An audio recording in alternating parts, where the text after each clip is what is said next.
22শে April কোচবিহারের প্রথম দফায় নির্বাচন।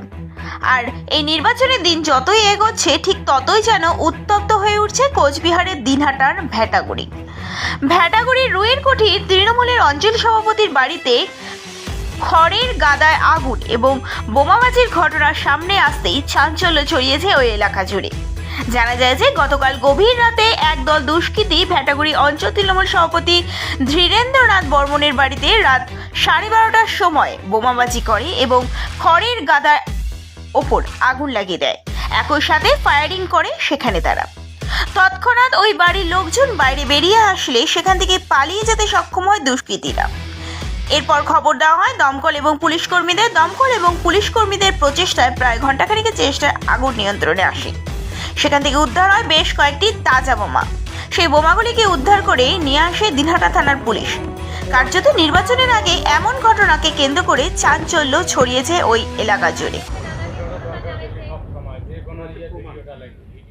মোবাইল চেক করে দিবেন, তাতে কি ওইটাই কারো খেয়াল থাকে না।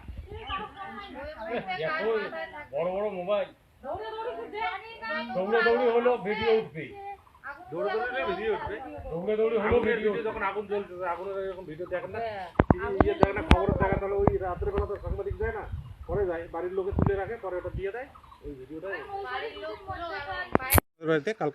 কালকে আমরা রাত 10টার সময় এক জায়গা থেকে আসলাম। আসার পরে তারপরে শুয়ে পড়লাম।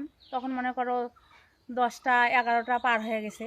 তারপরে 12টা বাজে তখনই দেখি মানে দূরে একটু গাড়ির শব্দ। তারপরে এখন কাছাকাছি যখন আসলো তখন দেখি কোনো গাড়ির শব্দ নাই, মানে লোকের শব্দ। তখন আমরা ঘরের মধ্যে চুপ করে আসি। থাকার পরে এখানে মানে পিস্তলের ফায়ারিং করতেছে, মানে ওটার শব্দ একটু ছোট ছোট। তারপরে আমরা এখন ঘরের মধ্যে চুপ করে থাকি। এখন বলতেছি মনে মনে যে বাইরে হবো কি বাইরে হবো না, ভয় লাগতেছে। তারপরে দেখি একটা বড় বম আওয়াজ করলো। তারপরে ওই বড় বমটা যখন আওয়াজ করলো তখন আমার ছেলেটা জানলা খুলে দেখলো যে পলের পালায় সেই আগুন লাগছে, মানে একটা বিশাল কারখানা। তখন ভয় তারাসে আমার শাশুড়ি আমার দেওরকে ডাকাডাকি করতেছে যে রবি ওর তাড়াতাড়ি। তখন আমরা মানে ভয় করিও দরজা খুলিয়ে বাইর হলাম। বাইর হয়ে দেখি আমার পলের পালা একদম একেবারে সেই আগুন লাগছে। আগুন দেখিয়ে তখন ভয়ে আমরা তারপরে এখন বাইর হলাম। তারপরে পুলিশকে, ফায়ার ব্রিগেডকে ফোন করলাম। তারপরে ওরা আসতে 1 ঘন্টা লেট করলো। 1 ঘন্টা পরে ইতিমধ্যে আমার পলের পালা মনে করো অর্ধেক শেষ হয়ে গেছে। তারপরে ওরা আসিয়ে জল ঢাললো। ঢালার পরে দেখলো এখানে অনেকগুলো পিস্তলের গুলি, তারপরে ওখানে একটা তাজা বোমা, তারপরে রাস্তায় 2টি তাজা বোমা। এগুলো ওরা নিয়ে তারপরে মানে 2 ঘন্টার মতো আগুনটা নিভিয়ে তারপরে ওরা শুনিয়ে তারপরে গেল।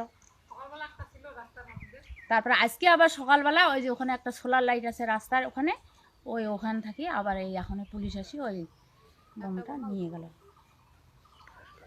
কি নাম আপনার? আমার নাম দীপিকা বর্মন। আর এই যে বাড়িটা কার বাড়ি? বাড়িটা তো এরা 3 ভাই। আর আমার হাজব্যান্ড হলো 1 নম্বর অঞ্চলের সভাপতি তৃণমূলের। আর যার পলের পালাটা পালা গেছে আমার মেজো দেওর। আপনার হাজবেন্ডের নাম? ধীরেন্দ্রনাথ বর্মন।